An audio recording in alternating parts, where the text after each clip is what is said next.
तो फिर हमने वापस उस स्कूल में कांटेक्ट नहीं किया। स्कूल से वापस 2 दिन बाद वापस फोन आया कि सर आप आए नहीं। तो उसने कह दिया किसी ने कि सर वो एक्चुअली आपने कहा था कि पेरेंट्स आने चाहिए, पर पेरेंट्स नहीं आ सकते, पेरेंट्स बहुत बिजी है, तो उन्होंने कोई फैमिली मेंबर ही आ सकता है। तो उसने कह दिया हाँ ठीक है। फिर मेरे को कहा फैमिली मेंबर के तौर पर सर आप चले जाओ। एक बार तो मुझे लगा मैं कि तू ही चला जाना, ये बोल देना कि मैं कर लूँ। फिर मैं गया, झूठ बोलते हुए ठीक नहीं लगते, मैं चलो ठीक है मैं खुद। और मैं वाकई में स्कूल में गया और वो स्कूल नहीं और वही होटल टाइप से लग रही थी। अंदर एंटर होती रिसेप्शन, रिसेप्शन पे बात हुई, फिर कहा सर आप यहाँ बैठो। फिर थोड़ी देर बाद में कोई आदमी आया, सर आप यहाँ नहीं यहाँ बैठो। फिर वापस बोला कि कोई यहाँ नहीं सर आप यहाँ बैठो। फिर कोई आदमी पानी लेके आ रहा है, कोई आदमी जूस लेके आ रहा है। मैंने कहा ये होती है क्या स्कूल?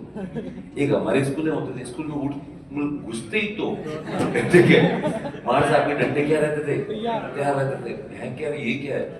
फिर वो गए फाइनली एडमिशन। फिर ये बात बता रखी है आपको, हाँ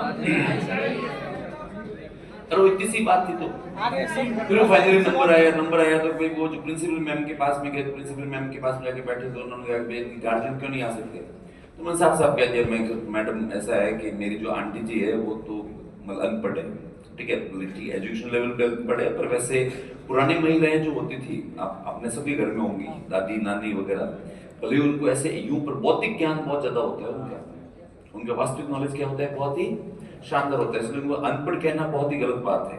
अपन ये कहेंगे कि उनको साक्षरता नहीं है लेकिन उनका नॉलेज बहुत ही ज्यादा क्या होता है शानदार। तो मैं क्या मेरी आंटी जी है वो स्कूल तो गए हुए नहीं है पर वैसे बहुत इंटेलिजेंट बहुत अच्छे हैं, पर वो यहाँ आ नहीं सकते। तो उन्होंने कहा इनके बच्चों के जो वो है ना पापा, मैं वो किसान है और अभी गांव में हमारे वो जो वो पूरा वो टाइम ही वही चल रहा है, तो वो अपना टाइम नहीं निकाल पा रहे हैं। अच्छा, तो उन्होंने कहा अच्छा अच्छा अच्छा अच्छा, तो आप वो मैं कहा तो बच्चों इंटरव्यू होगा, मैं ले लो इंटरव्यू। अब बच्चों का जैसे इंटरव्यू की बात आई तो इंटरव्यू लेना स्टार्ट किया। अब जैसे इंटरव्यू लेना स्टार्ट किया तो वो पहले जो है ना सब बच्ची का इंटरव्यू लेना स्टार्ट किया। अब बच्ची का इंटरव्यू लेना तो वो थोड़ी बाकी में तेज है, भाई बहनों में वो जो बहन है वो तो बहुत ज्यादा तेज है और भाई है वो शुद्ध रूप से डफर है, उसको कुछ नहीं आता था। तो उसको भयंकर प्रश्न पूछे, ऐसे प्रश्न जो मैं आपसे ईमानदारी से कहता हूँ कि यदि मैं किसी जो वो 12th की हुई स्टूडेंट से पूछ लूँ ना तो भी उसके जवाब नहीं आए सबको। तो ऐसे पूछते पूछते पूछते पूछते लास्ट के अंदर उसको पूछा सोलर सिस्टम का सिस्टम कि सोलर सिस्टम कैसा होता है, ठीक है। तो उसमें वो अटक गई फिर उसने कहा कि सॉरी मैम नहीं आता। तो मैडम का कॉन्फिडेंस एकदम से जो वो मतलब बढ़ गया, madam you know that is the problem, this is the main problem. मेरे पास यस बोलने का अलावा और कुछ चारा नहीं था। मैं yes madam, this is the problem man, you know primary education is the foundation of a child and you don't we see the foundation is weak. मैं यस मैम। उसके बाद में मैडम ने को 5 मिनट भाषण दिया और मैं लगातार यस यस यस यस करके बोलता रहा। फिर उसको पूछा छोरे को, उसको कुछ ही पूछे तेरा नाम क्या है पता नहीं।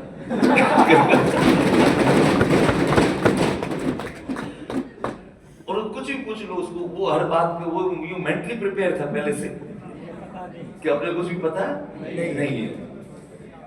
मुझे लगा मैं क्या अब क्या होगा इसका, तो मतलब एडमिशन देंगे कि नहीं देंगे।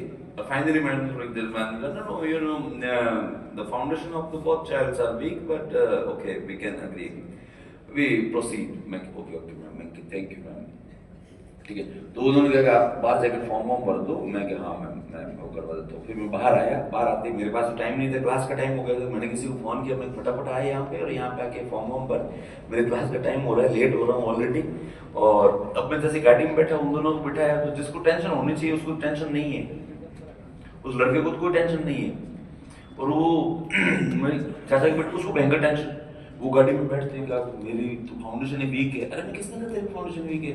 मैम ने कहा था ना। अरे मैं सोच रहे होते हैं ये जो तेरे से प्रश्न पूछा गया था, ऐसे प्रश्न जितने में वो पीछे बैठा बैठा कहे अरे मेरे को आइसक्रीम दिला दो मैंने, और हमारे यहाँ आइसक्रीम को हमारे महाराष्ट्र में कहते हैं कुल्फी, अरे मैंने कुल्फी दिला दो यार। वो बार बार बीच में अरे मैं चुप हो जा कुल्फी में, तू है ना तू अब तू बोलेगा नहीं। उसे क्यों नहीं बोलूं, मेरे कुल्फी दे रहा है, अरे मैं तू चुप हो जा। इधर उसकी बहन भयंकर टेंशन में, और वो कह रहे वो मैडम ने कहा था मेरा फाउंडेशन वीक है।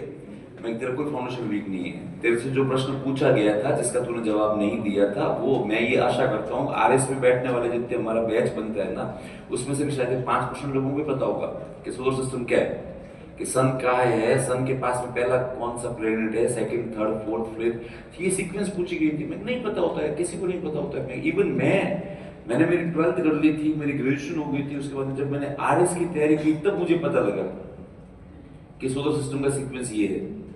तो मैं इसमें, और तू तो भी 5वीं पास है, और इधर वो भाई साहब पीछे बैठे बैठे बार बार एक ही चीज चिल्ला रहे, गुल्फी दिला दो, मेरे गुल्फी मारे गुल्फी खानी है। मैं कि जिसको टेंशन होनी चाहिए उसको, मुझको टेंशन तो है नहीं, और तू ये बिना किसी कारण के। तो खैर ये जो वो सिस्टम वैसा ही है, सिस्टम पूरा क्या है, पूरा वैसा ही।